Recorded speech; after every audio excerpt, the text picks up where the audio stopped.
السلام علیکم، مجھے کہتے ہیں جان مدی۔ میں امید کرتا ہوں آپ بالکل خیریت کے ساتھ ہوں گے۔ آج کل جو نظریہ الہاد والے ہیں وہ بہت سارے سوالات کرتے ہیں، ہمیں نظر آتے ہیں انٹرنیٹ کے اوپر۔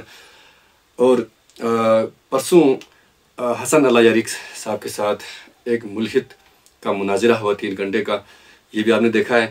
اور حسن اللہ یاری صاحب نے ان کو سمجھانے کی بڑی کوشش کی، عقلی نقلی دلائل کے ساتھ جو لاجیکل جو آرگومنٹ ہے اس کے ذریعے ان کو سمجھانے کی بڑی کوشش کی، لیکن چونکہ ان کے دلوں کے اوپر قفل لگے ہوئے ہیں، وہ سوچ سمجھ سے وہ آ رہے ہیں، تو وہ سمجھنے کی کوشش نہیں کرتے، کیونکہ ان کا مقصد ہی یہی ہے کہ جو عام مسلمان ہیں، جو ریسرچ نہیں کرتے، جو کتابیں نہیں پڑھتے، تو ان کی بہت بڑی تعداد ہے ہمارے لوگوں کی کہ جو علماء سے وہ کنیکٹ نہیں رہتے اور وہ کتابیں نہیں پڑھتے، تو وہ لوگ ذرا جب اس طرح کی مفروضوں کے اوپر اس طرح کی جب باتیں کرتے ہیں لوگوں کو کنفیوز کرنے کے لیے، تو پھر بہت سارے لوگ ان سے متاثر ہو جاتے ہیں۔ اسی وجہ سے وہ لوگ بار بار علماء سے اس موضوع پر وہ بات کرتے ہیں اور کھل کر، اور جو ہماری ایمان کی بنیادی تقاضے ہیں جب ان پر سوالات اٹھاتے ہیں تو ہمیں ایک دھچکا سا لگتا ہے، تو پھر عام مسلمان پھر جو ہے نا وہ بھی پھر سوچنے پہ مجبور ہو جاتے ہیں کہ یار کیا واقعی ان کے سوالات کے اندر کوئی دم ہے۔ تو علامہ جو یاسر واجدی صاحب ہیں، انہوں نے بڑے زبردست لاجیکل جو آرگومنٹ کے ذریعے ان کو سمجھانے کی کوشش کی تھی، لیکن ان کی سمجھ نہیں آئی۔ پھر پرسوں حسن اللہ یاری صاحب نے ان کو بڑی کوشش کی ان کو سمجھانے کی، لیکن پھر بھی وہ سمجھنے سے قاصر رہا اور پھر اس نے راہ فرار اختیار کی۔ تو نظریہ الہاد ہے کیا، ہم اس کے اوپر آج بات کریں گے، اور پھر جو ہم سمجھانے کی کوشش کریں گے کہ نظریہ الہاد خود جو ہے جو باتیں کرتے ہیں، جو ان کا جو دعویٰ ہے وہ مفروضوں پر مبنی ہے، اور وہ جب وہ سمجھتے ہیں، کیونکہ اہل فلاسفہ ہے کہ وہ عقل کو ترازو بنا کے جب بات کرتے ہیں کہ ہر چیز ہمارے عقل میں آنی چاہیے اور اس کے لیے ایک سائنسی توجیہ ہونی چاہیے، اس کے لیے ایک سائنسی توجیہ ہونا ضروری ہے کہ سائنس یا تجرباتی طور پر وہ ثابت شدہ ہونا چاہیے۔ لیکن جب وہ خود اپنے جو نظریے کے اوپر جب بات کرتے ہیں، جب ان سے سوال کیے جاتے ہیں کہ آپ ان کو پروف کرو، سائنسی طور پر تجرباتی طور پر آپ اس کو ثابت کرو، تو پھر ان کا جو اپنا نظریہ ہے وہ عقل سے آ رہی ہے، وہ ایک عام بندے کی سمجھ میں فہم میں آنے والی چیز ہی نہیں ہے، وہ اتنا پیچیدہ اور اتنا کنفیوزنگ ہے کہ عام بندہ سمجھنے سے ہی قاصر ہے کہ ان کا اپنا نظریہ جو ہے وہ حقیقت سے بہت دور، کوسوں دور، بلکہ عقل و فہم سے بھی کوسوں دور ان کا اپنا نظریہ ہے۔ تو پہلے ہم کچھ باتیں ان کے الہاد والوں کے جو نظریے ہیں ان پر ان کو سمجھنے کی کوشش کرتے ہیں کہ ان کا بنیادی نظریہ ہے کیا، پھر ہم آگے بات کریں گے۔ تو الہادیوں کا دعویٰ ہے کہ خدا کا کوئی وجود نہیں ہے، اور کائنات بغیر کسی خالق کے، بغیر کسی کریٹر کے، بغیر کسی ڈیزائنر کے محض اتفاقاً وجود میں آئی ہے۔ آپ ان کی بات دیکھ لیں کہ اتفاقاً یہ جو کائنات ہے اس کا وجود ہوا ہے۔ کیا یہ نظریہ عقلی اور سائنسی بنیادوں پر پورا اترتا ہے؟ ایک سوال ہے۔ پہلے ہم ان کے دعووں کو کیٹیگرائز کرتے ہیں اور پھر دیکھتے ہیں کہ ان کے دعووں میں کتنی حقیقت ہے۔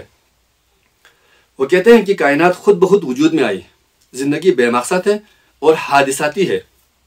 اخلاقیات، جو معاشروں کے اندر اخلاقیات ہے، تو وہ اخلاقیات، شعور اور زندگی کے جو دیگر جو پہلو ہیں وہ ارتقاء کا نتیجہ ہے۔ یہ اہل فلاسفہ کا دعویٰ ہے، یہ ملحدوں کا دعویٰ ہے۔ لیکن ان دعووں کی حقیقت کو پرکھنے کے لیے ہمیں 3 جو بنیادی سوالات ہیں ان پر غور کرنا ہوگا۔ نمبر 1، کیا کائنات بغیر کسی ڈیزائنر یا کریٹر کے خود بخود وجود میں آ سکتی ہے؟ اس سوال کا ہمیں جواب چاہیے۔ اور زندگی کی جو ابتدا ہے وہ کیسے ہوئی؟ کیا ملحد ہمیں بتا سکتے ہیں کہ زندگی کیسے شروع ہوئی؟ شعور اور جو اخلاقیات کا ماخذ ہے وہ کیا ہے؟ شعور و اخلاقیات کیسے پیدا ہوئے؟ کیسے معاشروں کے اندر شعور و اخلاقیات آ گئے؟ یہ ایک سوال ہے، بنیادی سوال ہے۔ الہاد کا نظریہ کہتا ہے کہ کائنات کا وجود محض ایک حادثہ ہے۔ کیا یہ ممکن ہے کہ اتنا جو ویل مینج کائنات حادثے کے نتیجے میں وجود میں آئی؟ کیا اس کا کوئی لاجیکل سینس بنتا ہے؟ کیا کوئی عقل والا یہ سوچ سکتا ہے کہ اتنی بڑی کائنات جو کہ از خود عقل کو دنگ کرنے والی حقیقتوں سے بھرپور ہے، اگر صرف ہماری گلیکسی ملکی وے کے اندر ہم دیکھیں تو 400 ارب ستارے، سیارے اور اجرام فلکی ہیں، ان میں سے ہر ایک کا ایک ایک مقررہ مدار ہے جس کے اندر وہ چکر کاٹتا ہے، اور کسی کی کوئی مجال نہیں ہے کہ وہ اپنے مدار سے نکل جائے۔ اگر ایک بھی سیارہ اپنے مدار سے نکل جائے تو کائنات میں تباہی آ جائے اور نظام جو زندگی ہے وہ درہم برہم ہو جائے۔ صرف نظام شمسی کو اگر دیکھیں تو عقل دنگ رہ جاتی ہے کہ خدا نے کیسے اس کو ڈیزائن کیا اور مخلوقات کی زندگی کے لیے ایک منظم پلان سیٹ کیا۔ اس زمین کو مخلوقات، نباتات، چرن پرند انسان حشرات کے لیے موزون بنایا۔ اگر مان لیا جائے کہ بگ بینگ کے ذریعے ایک دھماکے سے یہ سب وجود میں آیا تو زندگی کے لیے سازگار صرف زمین ہی کیوں؟ یہ ایک سوال ہے، بنیادی سوال ہے۔ اہل فلاسفہ یا جو ملحدین ہیں، کیا وہ اس کا جواب دے سکیں گے کہ صرف زمین ہی زندگی کے لیے سازگار کیوں ہے؟ باقی اس ابتدائی مادے سے بکھر جانے والے جتنے بھی دیگر جو اجرام فلکی تھے، ان میں زندگی کے آثار کیوں نہیں ہیں؟ وہ زندگی کے لیے موزون کیوں نہیں ہے؟ صرف اس تمام ملبے سے ایک ٹکڑے کو کیوں چنا گیا؟ کیوں یہاں آکسیجن رکھا؟ کیوں اس زمین کو اوزون کے تہ سے محفوظ بنایا گیا؟ پھر اس زمین میں موجود ایک ایک مخلوق کو عقل سے نوازا، ایک ایک حشرات الارض کو عقل دی گئی۔ ان ایک ایک حشرات اور چرن پرن اور حیوانوں کو دشمن، دوست، فائدہ اور نقصان سمجھنے کی عقل عطا کی گئی۔ کیا یہ سب یوں ہی حادثے سے ممکن ہے؟ جو اہل فلاسفہ ہر چیز کو عقل سے سمجھنے کی کوشش کرتے ہیں، ان کو اتنی بھی سمجھ نہیں کہ یہ سب کچھ بغیر کسی خالق کے کیسے ممکن ہے۔ ان سے سوال کیا جائے تو وہ ایک بنیادی اور ایک عام فہم سوال کا جو جواب دینے سے وہ قاصر ہے۔ سائنسدانوں کا کہنا ہے کہ کائنات کا آغاز تقریباً 13 ارب سال پہلے ایک بگ بینگ سے ہوا۔ بگ بینگ ایک بہت بڑا دھماکہ تھا اور اس دھماکے کے نتیجے میں کائنات بن گئی۔ کیا ایک خودکار دھماکے سے کائنات کا وجود ممکن ہے؟ دھماکے سے ہر چیز تہ و بالا ہو جاتی ہے، شدید قسم کی ڈسٹرکشن ہو جاتی ہے، لیکن دھماکے سے کنسٹرکشن کیسے ہوئی؟ چلو مان لیتے ہیں بگ بینگ سے زندگی کا آغاز ہوا۔ وہ توانائی، وہ فورس کہاں سے آئی جس نے یہ دھماکہ کیا؟ پھر اگر چلو مان لیا اس دھماکے سے کائنات وجود میں آئی اور زندگی کا آغاز ہوا، پھر اس کے بعد اور دھماکے کیوں نہیں ہوئے اور کائناتیں اور کیوں نہیں بنی؟ بس ایک ہی دھماکے سے کائنات بن گئی اور کائنات وسیع تر ہوتی جا رہی ہے۔ کیس اینڈ ایفیکٹ کے قانون کے تحت ہر اثر کی کوئی نہ کوئی وجہ ہوتی ہے، لہذا یہ دعویٰ کہ کائنات خود بخود وجود میں آئی منطقی طور پر غلط ثابت ہوتا ہے۔ سائنس کا ایک قانون ہے، fine tuning of the universe. Science ہمیں بتاتی ہے کہ کائنات میں زندگی کے لیے ضروری جو قوانین ہیں اور عوامل ہیں بے حد باریکی سے متعین ہیں، جیسے کشش ثقل کی قوت یا جو کاسمولوجیکل کانسٹنٹ، اگر ان میں سے ذرا سا بھی فرق ہوتا ہے تو زندگی کا وجود ممکن نہیں ہے۔ یہ سب اتفاقہ کیسے ہو سکتا ہے؟ کیا ملحدین کے پاس اس کا کوئی جواب ہے؟ ملحدین کہتے ہیں کہ زندگی کا آغاز کیمیکل ری ایکشن کے نتیجے میں ہوئی، لیکن اس دعوے کے لیے کوئی سائنسی ثبوت آج تک پیش نہیں کی جا سکے۔ اگر کوئی سائنسی ثبوت ہے تو بسم اللہ۔ ڈارون کا نظریہ ارتقاء کی وضاحت صرف موجودہ زندگی کی ترقی کے بارے میں کرتی ہے، لیکن یہ نہیں بتاتی کہ زندگی کا آغاز کیسے ہوا۔ ایک نظریہ ہے ایبیوجینیسس۔ اس نظریے کے تحت مردہ مادہ سے زندگی وجود میں آتی ہے، لیکن یہ آج تک تجرباتی طور پر ثابت ہی نہیں ہوا۔ ڈی این اے کی ساخت اور معلوماتی مواد اتنا ہی پیچیدہ ہے، یہ محض حادثہ نہیں ہو سکتا۔ یہ کسی شعور خالق کے بغیر ممکن ہی نہیں ہے۔ الہاد کے مطابق شعور اور اخلاقیات ارتقائی عمل کا نتیجہ ہے، جبکہ شعور ایک غیر مادی حقیقت ہے جس کی وضاحت سائنسی مادہ پرستی کر ہی نہیں سکتی۔ شعور کو حادثاتی عمل کہنا خود شعور کا انکار ہے۔ اگر الہاد سچ ہوتا تو اخلاقیات کی کوئی مطلق بنیاد نہیں ہونی چاہیے، لیکن ہم دیکھتے ہیں کہ ہر معاشرے میں نیکی اور بدی کا تصور موجود ہے۔ کیا قتل غلط ہے؟ اگر ہاں تو کیوں؟ کیا یہ ممکن ہے کہ اخلاقیات محض بقا کے لیے ارتقائی اصول ہوں؟ ان سب باتوں سے یہ ثابت ہوتا ہے کہ ملحدوں کے نظریے از خود عقل سے خالی ہیں، حالانکہ ان کی دعووں اور اعتراضات کا دار و مدار عقل پر ہے کہ خدا کو عقل سے ثابت کرو۔ اور ٹائم اور سپیس سے ماورا کیوں ہے خدا کو جسم اور جگہ کی ضرورت کیوں نہیں؟ لیکن اگر ہم ان کے نظریے پر غور کریں تو ان کے تمام نظریے سوچ و سمجھ سے ہی آ رہی ہیں، اور ان کا نظریہ اتنا پیچیدہ ہے کہ خدا کے وجود کا تصور ہمیں ایک زندہ معجزہ نظر آتا ہے۔ ملحدین ان سوالوں کا جواب کبھی نہیں دے سکتے، اگر دیں بھی تو وہ صرف ایک وہم و گمان کو دیے جانے والا ایک فریب اور ایک دھوکہ ہی ہے، اس سے زیادہ کچھ بھی نہیں۔ کہ اگر وہ کہتے ہیں کہ کائنات بغیر کسی وجہ کے وجود میں آئی ہے، تو ان کے اپنے نظریے کیس اینڈ ایفیکٹ کے قانون کے خلاف ہے۔ زندگی کی ابتدا کے بارے میں اگر آپ کے پاس کوئی کیمیائی اور ارتقائی وضاحت ہے تو اسے تجرباتی طور پر ثابت کریں۔ آپ ثابت کیوں نہیں کرتے؟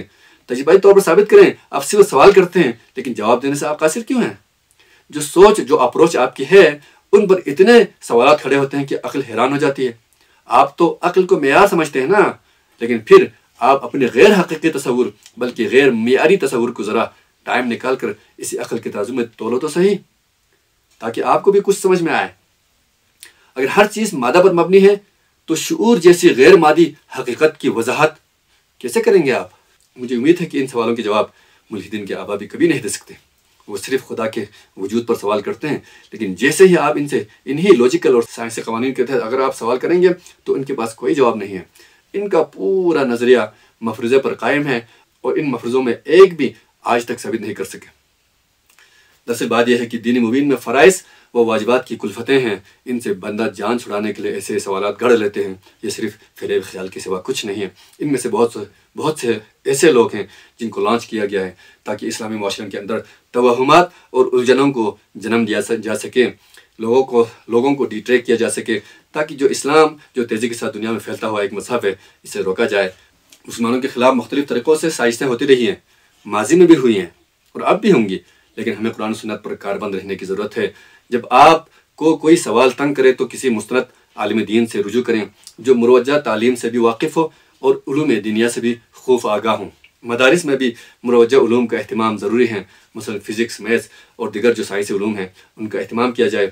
ان میں بھی پی ایچ ڈیز کروانے کا خصوصی بندوبست ہونا چاہیے تاکہ آنے والے وقتوں میں جو ہماری نسلوں کو آنے والی ایسے چیلنجز کا سامنا کرنے کے لیے ہم علماء کی ٹیمیں تیار کر سکیں.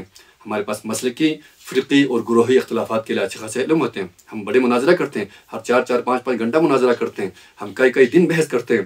عام جو فروعی مسائل کے لیے، عام جو مسلکی بحث کے لیے کہ کون سا مذہب ٹھیک ہے، کون سا فرقہ صحیح ہے، کون سا ناجی ہے، کون سے جنت میں جائے گا اور کون سے نہیں جائے گا، ان میں تو آپ نے بڑے پی ایچ ڈی کیے ہوئے ہیں. لیکن جب باہر سے کوئی آ کے ملحد آپ سے سوال کرتے ہیں، کوئی جو اہل فلاسفہ ہے، اور اگر کوئی لادین آ کے آپ سے سوال کریں اور سائنسی توجیحات کے ذریعے، سائنسی قوانین کے ذریعے آپ سے ثابت کرنے کی بات کریں، تو ہمارے پاس بہت سے علماء ایسے ہیں، بڑے بڑے نامی گرامی علماء ہیں جن کے پاس کوئی جواب نہیں ہوتا ہے. اس کے لیے ہمیں بندوبست کرنے کی ضرورت ہے. ہمیں اپنے مدارس میں کورس رکھنے کی ضرورت ہے. ہمیں اپنے مدارس کے نصاب کو دیکھنے کی ضرورت ہے کہ ہمیں آنے والے وقتوں میں، کیونکہ سائنس کا دور ہوگا، ہمارے لوگ ہوں گے، باہر نکلیں گے، جب آپ سے سوال کریں گے آپ کے نام کے ساتھ بڑے بڑے جو علامے، مفتی اور اس طرح کے القابات لگے ہوتے ہیں. جب آپ باہر نکلتے ہیں، آپ سے جب سوال کرے گا اہل فلاسفہ، عام گلی محلے کا جو یونیورسٹی میں جا کے جو پڑھ کے آتے ہیں، سائنس پڑھتے ہیں، فزکس پڑھتے ہیں، میتھس پڑھتے ہیں، جب وہ آپ سے سوال کرتے ہیں اپنے جو بنیادی جو ہمارے ایمان کا تقاضا ہے، بنیادی جو ہماری ایمانیات ہیں ان میں سے کہ بھائی آپ خدا کو ثابت کرو، تو ہم انہی سائنسی جو قوانین ہیں، سائنسی جو اصول ہیں، ان پر لاجیکل سینس کے ذریعے آرگومنٹ کرنے کی ہمارے اندر وہ صلاحیت ہونی چاہیے. یہ صلاحیت کس طرح پیدا ہوگی؟ جب ہم اپنے مدارس کے اندر نصاب کو تبدیل کریں گے. یہی اسلامی نصاب رکھیں، لیکن ساتھ ساتھ جو مروجہ علوم کے جو نصاب ہیں وہ بھی اس میں شامل کریں، اور اس میں اچھے خاصے جو ہے استاد رکھیں، ان میں پی ایچ ڈیز کروائیں. پھر پتہ چلے گا کہ ہمارے مدارس سے کیسے لوگ نکلتے ہیں. پھر وہ بعد میں آپ آج کے دور میں دیکھیں کہ ملحدین سے، ان جو ہے لادین قوتوں سے لڑنے کے لیے ہمیں کون ملتا ہے کہ جو ہے ڈاکٹر ذاکر نائک ملتے ہیں، ڈاکٹر اسرار ملتے ہیں، انجینئر محمد علی مرزا ملتے ہیں، علامہ یاسر واجد صاحب ملتے ہیں. یہ لوگ جو ہے مروجہ علوم میں بھی ماہر ہیں اور علوم دینیا میں بھی ماہر ہیں. تو یہی لوگ ان کو اچھے خاصے ٹف ٹائم دے سکتے ہیں. لیکن اگر ہم اپنے نصاب کے اندر ہم کوشش کریں اور نصاب کو ڈیزائن کریں آج کے دور کے حوالے سے، کیونکہ اب یہ پرانا ہو چکا ہے. مدارس میں مسلکی بحث کرنا اور فروعی اختلافات کے اندر پڑھنا، یہ سب کچھ اب وقت بدل چکا ہے، اور ہمیں اپنے نصاب کو اس جدید وقت کے ساتھ ہمیں تیار کرنے کی ضرورت ہے. اور جو دین مبین ہے، اگر ہم قرآن میں غور و فکر کریں، جو ہمارے طلباء ہیں، جو نوجوان نسل ہیں، ہم ان کو مشورہ دیتے ہیں کہ آپ قرآن کے ساتھ لگے رہیں، قرآن کو سمجھنے کی کوشش کریں. قرآن میں اللہ تعالیٰ نے ہمیں سوچ و سمجھ کی ہمیں دعوت دی ہے. افلا یتدبرون فی القرآن ام علی قلوب اقفالها ان فی خلق السماوات والارض واختلاف الليل والنهار لآیات لأولی الالباب لو کان فیہما آلہۃ الا اللہ لفسدتا. کہ بہت ساری ایسی چیزیں ہیں کہ اللہ تعالیٰ کہتا ہے کہ آپ زمین و آسمان کی پیدائش میں، یعنی کائنات کی تخلیق میں، اس میں عقل والوں کے لیے نشانیاں ہیں. دن کا بدلنا، رات کا آنا، دن کا آنا، سورج کا نکلنا، چاند کا نکلنا، ان سب چیزوں میں عقل والوں کے لیے آپ سوچ و فکر کرتے ہیں، غور و فکر کرتے ہیں، تو ہم یہ سب چیزیں، یہ سب نشانیاں ہمیں ایک اللہ کی طرف ہمیں اشارہ کرتے ہیں. تو یہ کائنات بغیر کسی وجہ کے، بغیر کسی ڈیزائن کے، بغیر کسی پلان کے یہ کائنات بن ہی نہیں سکتی. اس میں اگر جو انسان ہے، آپ انسان کے سر سے لے کر پیر تک جو انسان کو آپ خود سائنسی اصولوں کے تحت آپ اس پر ریسرچ کریں کہ ایک انسان کو کس طرح ڈیزائن کیا گیا. آج کی دنیا کی ساری قوتیں، سارے سائنسدان مل کے ایک انسان نہیں بنا سکتے. تو یہ جو انسان خود بخود ایک حادثے سے انسان نہیں بن سکتا، یہ عقل میں آنے کی چیز نہیں ہے. اس کے پیچھے ایک تخلیق کار ہے، اس کے پیچھے ایک خالق ہے، اور خالق وہ صرف ایک ہی ہے جس نے یہ انسان بنایا. اگر خالق ایک سے زیادہ ہوتے تو پھر انسان کے مقابلے میں اور لوگ آتے. جو آج کل جو سائنس فکشن فلمیں آتی ہیں نا، کہ خلا سے، دوسری دنیاؤں سے جو ایلینس آتے ہیں، حملہ کرتے ہیں، یہ صرف ایک وہم ہے، یہ ایک مفروضہ ہے، اس کا حقیقت سے کوئی تعلق نہیں ہے. اور ہمیں یہ ساری چیزیں ملا کے اللہ تعالیٰ کی طرف ہمیں اشارہ کرتے ہیں. اور دین مبین، دین اسلامی سچا دین ہے، اور دین اسلام کا جو نظریہ ہے سب سے کامل اور سب سے درست جو ہے نظریہ ہے. دنیا میں اگر آپ دیکھیں تو خدا کے تصور رکھنے والے لوگوں کی تعداد سب سے زیادہ ہے. اور اگر آپ حالیہ جو زمانے کی بات کریں، دور کی بات کریں، تو یورپ میں، امریکہ میں، دیگر جو مغربی ممالک میں لوگوں کے مسلمان ہونے کا جو ریشو ہے سب سے زیادہ ہے. اور اسی وجہ سے، کیونکہ ان کو جب وہ ریسرچ کرتے ہیں، کوشش کرتے ہیں، لیکن اسلام کو پر پابندی لگانے کی بڑی کوششیں کی گئی باہر کی دنیا میں، لیکن پھر بھی جب لوگ ریسرچ کرتے ہیں، کوشش کرتے ہیں، تو بہت سارے ایسے ہمارے پاس مثالیں ہیں کہ باہر کے لوگ جب پڑھتے ہیں، قرآن کو پڑھتے ہیں اور پھر اس پر غور و فکر کرتے ہیں، تو پھر وہ ایمان لانے پہ مجبور ہو جاتے ہیں. تو آج ہمارے نوجوانوں کے لیے پیغام یہی ہے کہ آپ قرآن و حدیث کے ساتھ آپ ان کو پڑھا کریں، ان کا مطالعہ کریں، اور جو سوال آپ کے ذہن میں نہیں آتا پھر آپ مستند علماء سے ان سوالات کے بارے میں آپ بات کریں. ہم نے علماء کو ڈیوائڈ کیا ہے مختلف مذاہب میں، مسالک میں، کہ فلان جو ہے ہمارا عالم نہیں، فلان ہمارا عالم نہیں ہے. بجن یہ سب اسلام کے علماء ہیں، دین اسلام کے علماء ہیں، یہ سب ہمارے ہیں. ان سے علوم میں استفادہ کرنے کی کوشش کریں.